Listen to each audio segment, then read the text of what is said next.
Hari ke-39 baca Alkitab untuk Mama. Lanjut ya, Mak. Lukas 5 ayat 27. Lewi pemungut cukai mengikut Yesus. Kemudian ketika Yesus pergi keluar, ia melihat seorang pemungut cukai yang bernama Lewi sedang duduk di rumah cukai. Yesus berkata kepadanya, "Ikutlah aku." Maka berdirilah Lewi dan meninggalkan segala sesuatu lalu mengikut dia. Dan Lewi mengadakan suatu perjamuan besar untuk dia di rumahnya, dan sejumlah besar pemungut cukai dan orang-orang lain turut makan bersama-sama dengan dia. Orang-orang Farisi dan ahli-ahli Taurat bersungut-sungut kepada murid-murid Yesus, katanya, "Mengapa kamu makan dan minum bersama-sama dengan pemungut cukai dan orang berdosa?" Lalu jawab Yesus kepada mereka, katanya, "Bukan orang sehat yang memerlukan tabib, tetapi orang sakit. Aku datang bukan untuk memanggil orang yang benar, tetapi orang berdosa, supaya mereka bertobat." Hal berpuasa. Orang-orang Farisi itu berkata pula kepada Yesus, "Murid-murid Yohanes sering berpuasa dan sembahyang, demikian juga murid-murid orang Farisi. Tetapi murid-muridmu makan dan minum." Jawab Yesus kepada mereka, "Dapatkah sahabat mempelai laki-laki disuruh berpuasa, sedang mempelai itu bersama mereka? Tetapi akan datang waktunya apabila mempelai itu diambil dari mereka. Pada waktu itulah mereka akan berpuasa." Ia mengatakan juga suatu perumpamaan kepada mereka. "Tidak seorang pun yang mengoyakkan secarik kain dari baju yang baru untuk menambalkannya pada baju yang tua. Jika demikian, yang baru itu juga akan koyak, dan pada yang tua itu tidak akan cocok kain penambal yang dikoyakkan dari yang baru itu. Demikian juga tidak seorang pun mengisikan anggur yang baru ke dalam kantong kulit yang tua, karena jika demikian, anggur yang baru itu akan mengoyakkan kantong itu, dan anggur itu akan terbuang, dan kantong itu pun hancur. Tetapi anggur yang baru harus disimpan dalam kantong yang baru pula. Dan tidak seorang pun yang telah minum anggur tua ingin minum anggur yang baru, sebab ia akan berkata, anggur yang tua itu baik." Murid-murid memetik gandum pada hari Sabat. Pada suatu hari Sabat, ketika Yesus berjalan di ladang gandum, murid-muridnya memetik bulir gandum dan memakannya, sementara mereka menggisarnya dengan tangannya. Tetapi beberapa orang Farisi berkata, "Mengapa kamu berbuat sesuatu yang tidak diperbolehkan pada hari Sabat?" Lalu Yesus menjawab mereka, "Tidakkah kamu baca apa yang dilakukan oleh Daud ketika ia dan mereka yang mengikutinya lapar? Bagaimana ia masuk ke dalam rumah Allah dan mengambil roti sajian, lalu memakannya dan memberikannya kepada pengikut-pengikutnya. Padahal roti itu boleh dimakan kecuali oleh imam-imam. Padahal roti itu tidak boleh dimakan kecuali oleh imam-imam." Kata Yesus lagi kepada mereka, "Anak manusia adalah Tuhan atas hari Sabat." Yesus menyembuhkan orang pada hari Sabat. Pada suatu hari Sabat lain, Yesus masuk ke rumah ibadat lalu mengajar di situ. Ada seorang yang mati tangan kanannya. Ahli-ahli Taurat dan orang-orang Farisi mengamati Yesus, kalau ia menyembuhkan orang pada hari Sabat, supaya mereka dapat alasan untuk mempersalahkan dia. Tetapi ia mengetahui pikiran mereka, lalu berkata kepada orang yang mati tangannya itu, "Bangunlah dan berdirilah di tengah." Maka bangunlah orang itu dan berdiri. Lalu Yesus berkata kepada mereka, "Aku bertanya kepada kamu, manakah yang diperbolehkan pada hari Sabat, berbuat baik atau berbuat jahat, menyelamatkan nyawa orang atau membinasakannya?" Sesudah itu, ia memandang keliling kepada mereka semua, lalu berkata kepada orang sakit itu, "Ulurkanlah tanganmu." Orang itu berbuat demikian dan sembuhlah tangannya. Maka meluaplah amarah mereka, lalu mereka berunding, apakah yang akan mereka lakukan kepada Yesus.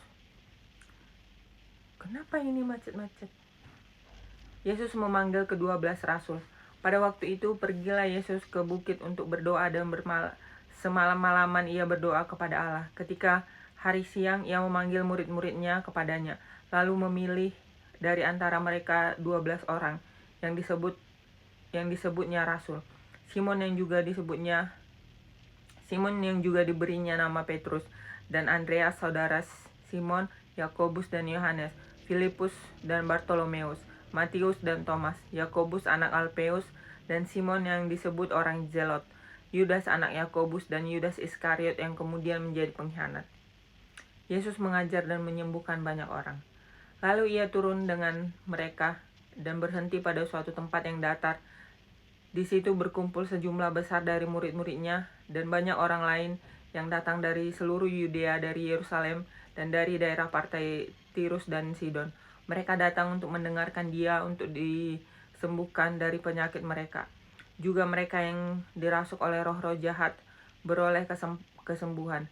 Dan semua orang banyak itu berusaha menjamah dia, karena ada kuasa yang keluar daripadanya, dan semua orang itu disembuhkannya.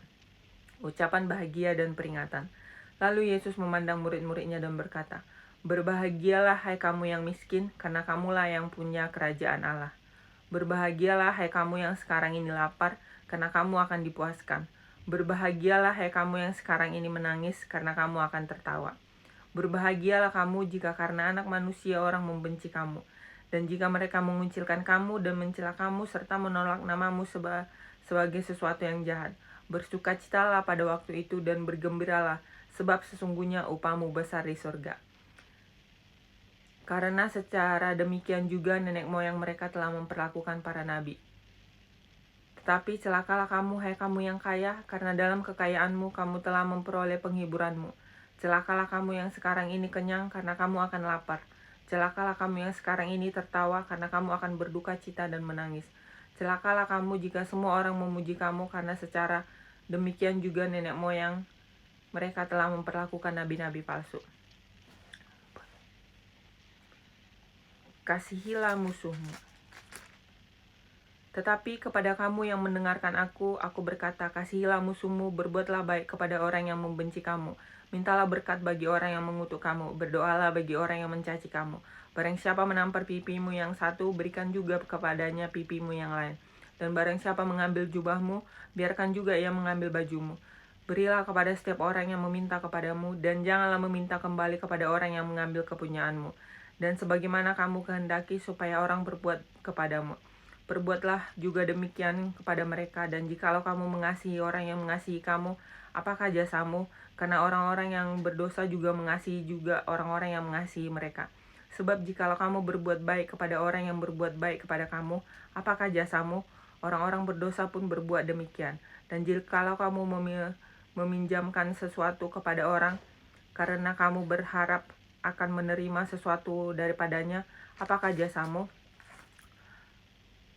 Orang berdosa pun meminjamkan kepada orang-orang berdosa, supaya mereka menerima kembali sama banyaknya.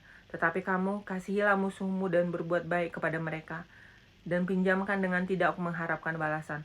Maka upahmu akan besar, dan kamu akan menjadi anak-anak Allah yang maha tinggi, sebab ia baik terhadap orang-orang yang tidak tahu berterima kasih, dan terhadap orang-orang jahat. Hendaklah kamu murah hati, sama seperti Bapamu adalah murah hati. Hal menghakimi.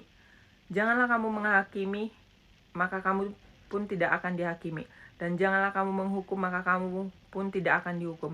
Ampunilah, dan kamu akan diampuni. Berilah, dan kamu akan diberi. Suatu takaran yang baik, yang dipadatkan, yang digoncang, dan yang tumpah di luar akan dicurahkan ke dalam ribaanmu. Sebab ukuran yang kamu pakai untuk mengukur akan diukurkan kepadamu. Yesus mengatakan pula suatu perumpamaan kepada mereka. Dapatkah orang buta menuntun orang buta? Bukankah keduanya akan jatuh ke dalam lubang? Seorang murid tidak lebih daripada gurunya, tetapi barang siapa yang telah tamat pelajarannya akan sama dengan gurunya. Mengapakah engkau melihat selumbar di dalam mata saudaramu, sedangkan balok di dalam matamu tidak engkau ketahui? Bagaimana engkau dapat berkata kepada saudaramu, saudara, biarlah aku mengeluarkan selumbar yang ada di dalam matamu, padahal balok yang di dalam matamu tidak engkau lihat?